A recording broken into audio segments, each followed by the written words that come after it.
tu hun chiang in Banghangin Khangnote in Biakinn lunggulh nawnlo hiam piang thak mama po khat zong Biakinn ki khop ding ut nawnlo a ut nawnlo tampi om hi ven a hang bang a hi tam hi tot na to ki sai thu zai pi khat hi ya ta chiang ina adon na ding zong hi chia i kok the lian ding la siang thowina hi lian ong piak na om lo zo hi to hi na thu thum khong a hang tampi tak zo om ding hi na pi to te la ka thu thum khong tanga pula khenwa mang ama sa pen penina bang hiam chi le i thu na piang thak tak tak hi le ma i thu na i thu thei na pasian thui thei na dai lo tom lo ani na a mi tunga kinga lo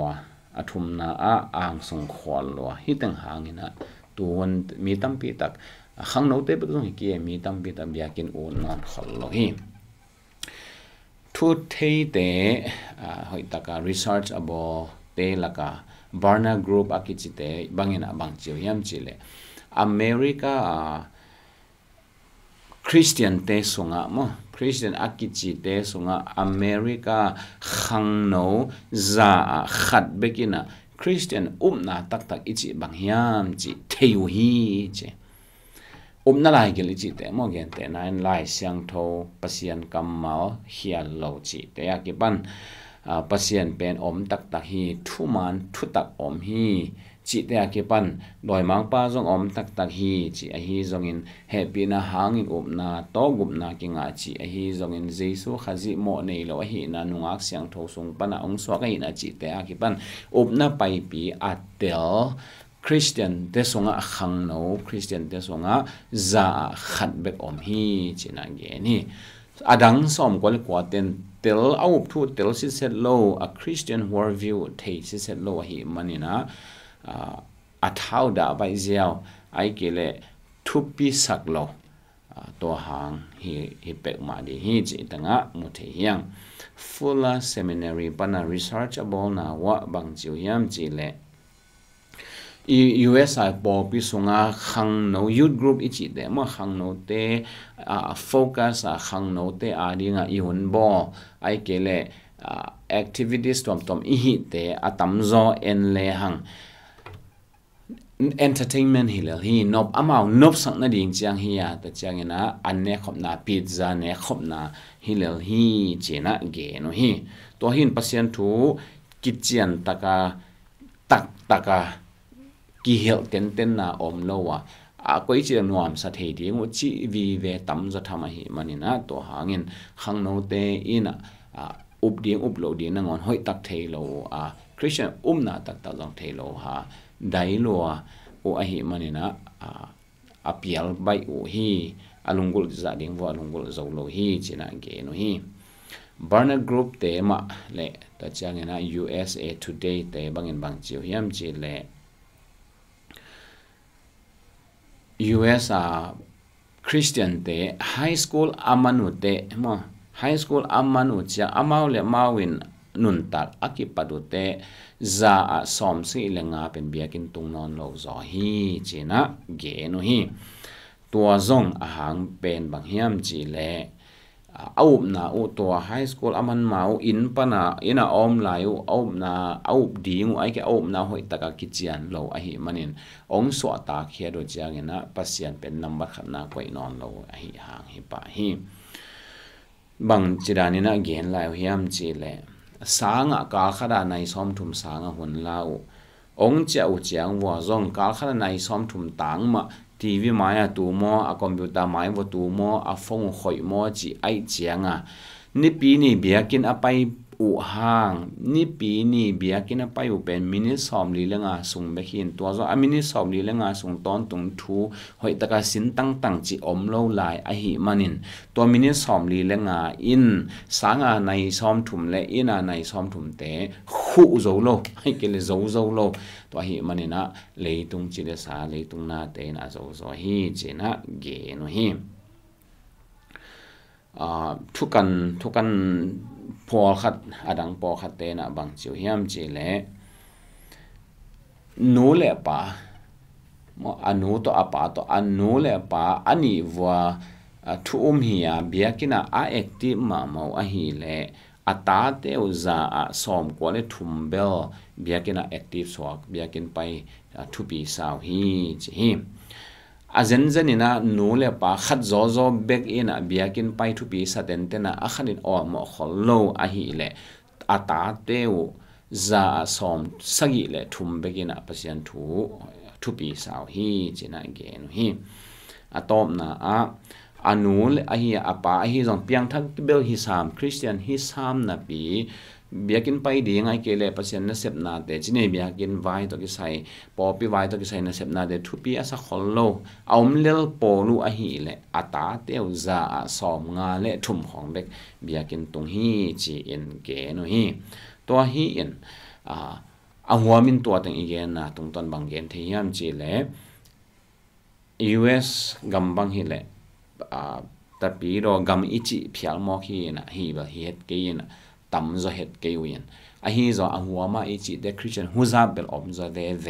a hi manina to hanga achi hiang hi za ta Christian huza a om zong popi lian pp zong oma Christian thupi thuk the a hi popi gina a hi makai gina tampi a om na gam nango na a khangnote hi banga hoi taka panta lo thu lai gil pasian thu man thu tak to khoi taki panta lo a hi le e adang mai te e le e zong ki panta het lo hi khadi hiang toy chianga i khangnote ongolu te biakin pen chim ta hwai asau na hi ma hi boring ching ha to chim ta hwai loi lo mo chi jiao le lo hi bahang a thei ding za wo kilom ki hil zo lo ta chianga thupi asak za dong ding wo ki hil zo lo thu man thu tak nun tak na a dinga a thupi pen teng om hi ma ta le to te hoi ta ki hil zo lo a hi hang hi china number khanna a mu the hiang e adia kena kolgam sung a hi zongin kolgam po zo mi te sung bang en le hang i pol pi te i biakin te en le hang khangnote pasian thu hoi taka ki hil chat chi pen tom hema ma hi no ba sak theina ding wa sound system tampi biakina tun pongin la hong sa saken lam sak nge ngai ndiang sak nge ngai chi hidena thu tak taka sung lo chi bang ki tom hema ma hi toy changa hi e khangnote ina biakin no pong sak swak na diu pen om het lo athada u biakin ki khop ding tha athau ada bi chim ta hoi asa go pe alam dang hi lo hi bahang hoi da hi lo hi ve hang hoi da pan ta lo hi wang thuman thu ta hoi to hoi ta ka la chen lo hoi ta ka sin bi tang tang hoi ta hil tang tang lo hi ve hang to hi na apan ta te hial na zong hi a huamin a hi le e thu up na le e thu thei na e thu zui na a dai lo hi hang hi chin gen no myang ani na a mi tong ki nga lo mi tong ki ngai chi chiang ina siapan to chi dik sakyang hi bang sia thei ngi khang tha da ki khop ding khong ai ki le wa upa pa ta upa se min a hanga lagina hen lo hi bang to biak piak khop ding khong chi dana mi te en koi in ai koi changa hoi asak om men lo toy changa hi te to ki khol khoma biak piak na pe khom ding chi ben ul lo atomin gen ama le ma dik ki sa mirang te sa hoi ki sa zo in to a hoi lo te to biak piak na pe khom nom lo to hanga zong biakin a ul lo tam thei to chiang ina to to ki zom mai na amai u khagen te na ina gi thatum no ma sama ma khat biakin ang pain atum den ke khat ben khadin kam ni wa chi khia toy changa khasia ina agi thanu sian biakin nang pain on lo chi ba om hi a khan to na nuak zong om hi to hi en mi to akingak luat na hanga ki khop athada mi tampi tak om a hi manin to zong a hang bul pi khat hi hi athum na le atom na adang tampi tak zom chin hi thuthum bek ye ni na athum na ang song khol lo ho chi e le e thu pi ki sa lo e le e a ding de ngai sun tuni ka ki khop nuam ka sa yam chi be ngai sun tuni ka biak piang na mood om hiam ai ki le